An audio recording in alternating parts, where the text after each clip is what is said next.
آج ایک اچھوتے موضوع پر بات آپ سے کرنی ہے۔ ایک دو روز پہلے سوشل میڈیا پر اور دیگر کچھ ذرائع ابلاغ پر ایک 60 سالہ خاتون کے ہاں 4 بچوں کی پیدائش کی خبر دیکھی تو لوگ حیرت کا اظہار کرنے لگے۔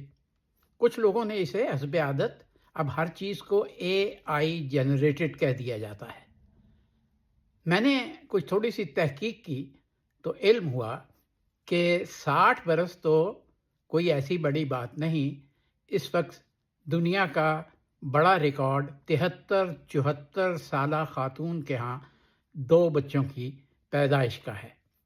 طب اور سائنس کا اپنا قانون ہے، مگر قدرت اور فطرت کا اپنا قانون۔ آئیے یہ پوری کہانی میں آپ کو سناتا ہوں۔ تو اللہ نے ایک ساتھ 4 دے دیے، 60 سال کی عمر میں بھی کرم ہو گیا میرا۔ ماشاءاللہ امی سب کتنے پیارے ہیں، لگ رہا ہے خواب ہے۔ یہ دیکھو یہ چھوٹی سی سانس، سب سو رہے ہیں، بڑا سکون ہے۔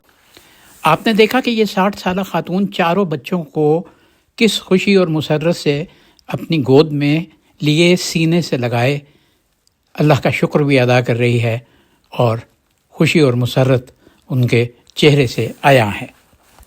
ایسے میں لوگوں نے اس سارے منظر کو AI یعنی مصنوعی ذہانت سے تیار کردہ ایک ویڈیو قرار دے دیا۔ ہم نے تھوڑی سی تحقیق کی اور حیرانگی یہ ہوئی کہ ان سے زیادہ عمر کی خاتون کے ہاں 2 بچے پیدا ہو چکے ہیں۔ دیکھیے ذرا، ایرا متی مانگا یاما یہ ہیں وہ خاتون جنہوں نے 2019 میں 2 بچوں کو، جڑواں کو پیدا کیا تھا، ریاست آندھرا پردیش بھارت کی۔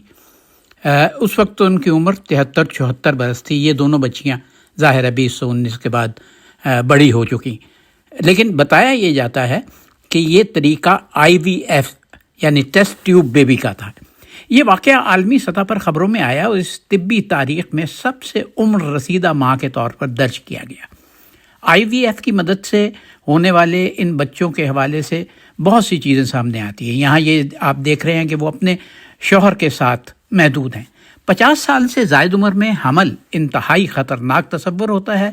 70 سال کی عمریں کہا جاتا ہے کہ ناممکن ہے۔